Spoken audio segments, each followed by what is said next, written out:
Hello friends, જય સ્વામિનારાયણ. સ્વાગત છે તમારું કાઠિયાવાડી કિચન વિથ મમ્મીમાં. આજે આપણે બનાવીશું દૂધીનો હલવો. આજે હું તમારી સાથે શેર કરીશ દૂધીના હલવાની રેસીપી. તો કોઈ પણ જાતના માવા વગર આજે આપણે દૂધીનો હલવો બનાવવાના છીએ.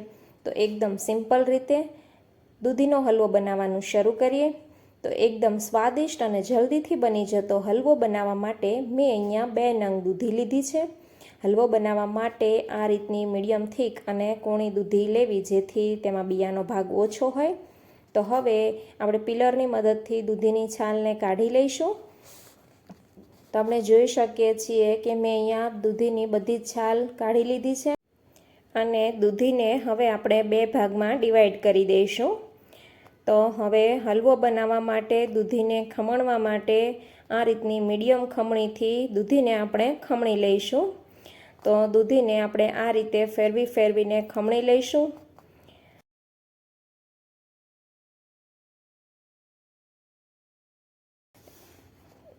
તો આપણે જોઈ શકીએ છીએ કે અહીંયા આપણી આ બધી જ દૂધી ખમણાઈને રેડી થઈ ગઈ છે. તો હવે આપણે તેનું પાણી નિતારીને કાઢી લઈશું અને એક પેનમાં એડ કરી દઈશું. હવે આપણે તેમાં 2 મોટી ચમચી ઘી એડ કરીશું અને આ રીતે ચલાવતા દૂધીને આપણે શેકી લઈશું. દૂધીને આપણે ગેસની ફાસ્ટ ફ્લેમ પર શેકવાની છે. આ રીતે ચલાવતા આપણે દૂધીને શેકી લેવાની છે. તો હવે આપણે ગેસની મીડિયમ ફ્લેમ પર 2 મિનિટ માટે દૂધીને ઢાંકીને ચડવા દઈશું, જેથી આપણી દૂધી એકદમ સરસ બફાઈ જાય. 1 થી 1.5 મિનિટ જેવો ટાઈમ થઈ ગયો છે. તો આપણે તેને ખોલીને જોઈ લઈએ. તો આપણે જોઈ શકીએ છીએ કે આપણી દૂધી એકદમ સરસ બફાઈ ગઈ છે અને તેનો કલર પણ ચેન્જ થઈ ગયો છે. તો હવે આપણે તેમાં દૂધ એડ કરી દેવાનું છે. તો અહીંયા મેં અમૂલ ગોલ્ડનું જે દૂધ આવે છે તે 1 લીટર દૂધ લીધું છે અને આ દૂધને એક ઉબાલ આવે ત્યાં સુધી ગરમ કરી દીધું છે. દૂધી સાથે દૂધને બરાબર મિક્સ કરી લઈશું. અને હવે આપણે હલવામાં મીઠાશ માટે સાકર ઉમેરી લઈશું. તો અહીંયા મેં 1 વાટકો સાકર લીધી છે, તે એડ કરી દઈશું.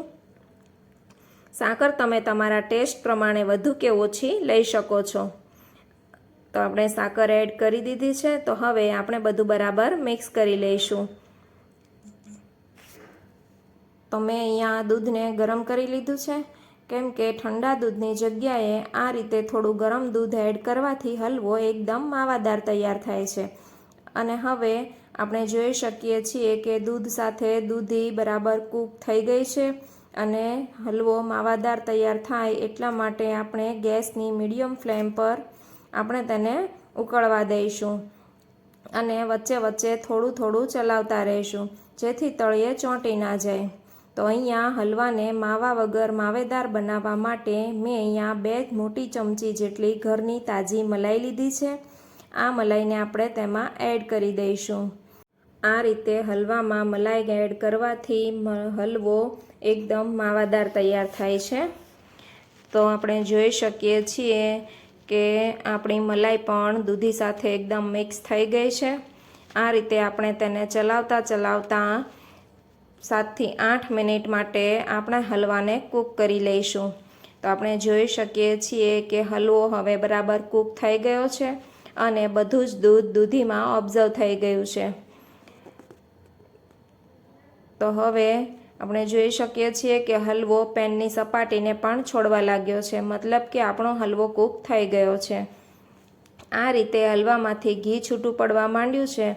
તો હવે આપણે તેમાં કટ કરેલા કાજુ અને બદામ એડ કરીશું અને ફ્લેવર માટે 1 ચમચી ક્રશ કરેલી એલચી પાવડરને એડ કરી દઈશું અને બધું બરાબર મિક્સ કરી લઈશું. તો તૈયાર છે આપણો દૂધીનો હલવો.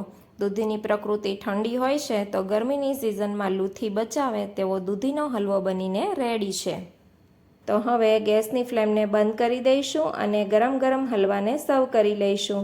તો દૂધીના હલવાને માવા વગર માવાદાર બનાવવા માટે આ રીતે એકવાર જરૂરથી ટ્રાય કરજો અને મને કમેન્ટમાં જણાવજો. જો તમને મારી રેસીપી પસંદ આવતી હોય અને હજુ સુધી ચેનલને સબસ્ક્રાઈબ ના કરી હોય તો મારી ચેનલને સબસ્ક્રાઈબ કરજો અને બાજુમાં રહેલી બેલ આઇકન બટનને પ્રેસ કરજો, જેથી નવી રેસીપીઓના નોટિફિકેશન તમને મળતા રહે. તો ફરી મળીએ એક નવી રેસીપી સાથે. Thank you for watching.